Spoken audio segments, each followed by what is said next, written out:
ഇപ്പൊ നിങ്ങൾ ഇതെങ്ങനെയാണ് പെയിന്റിൽ എങ്ങനെ ചെയ്യുന്നത്? ഇതെങ്ങനെയാ ഇത് ഫസ്റ്റ് എന്താ ചെയ്യുന്നത്? പ്രൈമറി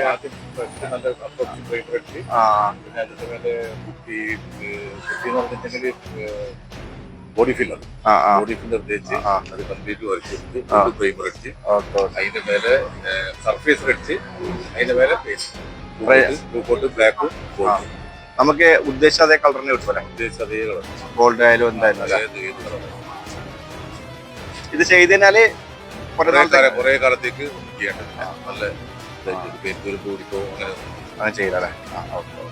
പിന്നെ അതേപോലെ തന്നെ നമുക്ക് വണ്ടിക്ക് ചെയ്യുമ്പോൾ തന്നെ വണ്ടിന്റെ അതേ നമ്മൾ സ്പ്രേ ചെയ്യുമ്പോൾ ചെയ്യണം അല്ലേ? ഇങ്ങനത്തെ ഒരു വലിയ വലിയ ഗേറ്റ് ചെയ്യുമ്പോൾ തന്നെ ആ വീട്ടിന് അതേ ഡിസൈനും കാര്യങ്ങളെല്ലാം ഇതേ മാച്ചായിട്ട് കിട്ടുമല്ലോ. നമ്മളെ അതേ പാറ്റേൺ ആയിട്ട് കിട്ടുന്നുണ്ടല്ലോ. ഗേറ്റ് ചെയ്യുന്ന വെച്ച് കഴിഞ്ഞാല് നമ്മൾ സാധാരണ ഒരു വണ്ടിക്ക് എങ്ങനെയാണ് നമ്മൾ ആദ്യം മുതൽ തോന്നിയിരിക്കുന്നത്, ഒരു വണ്ടി പെയിന്റ് ചെയ്യുന്ന പോലെ തന്നെ ബോഡി ഫില്ലർ കാര്യങ്ങളൊക്കെ ഇട്ട് ശരിക്കും വാഷ് ചെയ്തിട്ടെല്ലാം ക്ലിയർ ആക്കിയിട്ട് ചെയ്യണം അല്ലേ? എങ്ങനെ ചെയ്താലും ഗുണം എന്ന് പറഞ്ഞു കഴിഞ്ഞാല് നമ്മളിപ്പോ ഒരു വണ്ടി പെയിന്റ് അടിച്ച വണ്ടി നമ്മൾ എങ്ങനെ കഴുകി വൃത്തിയാക്കുന്നത്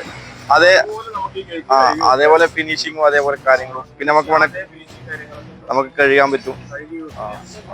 ഒരുപാട് ഗുണങ്ങളുണ്ട്. പിന്നെ ടൈം എടുത്ത് കാര്യങ്ങളൊന്നും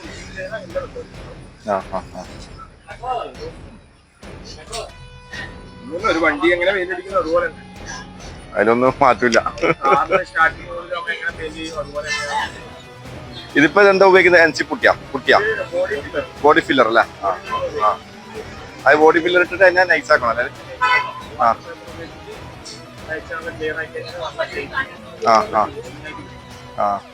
അതിനുശേഷം ഡയറക്റ്റ് പെയിന്റാ?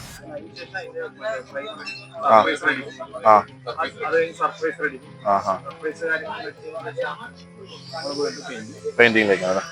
പെയിന്റിങ് ഒരു കോട്ട് മതിയാവോ? 2 കോട്ട് അടിക്കണം അല്ലേ? ഇതിപ്പോ ഇനി ഇത് ഡബിൾ കളറാണല്ലേ ഇനി ഗേറ്റ്?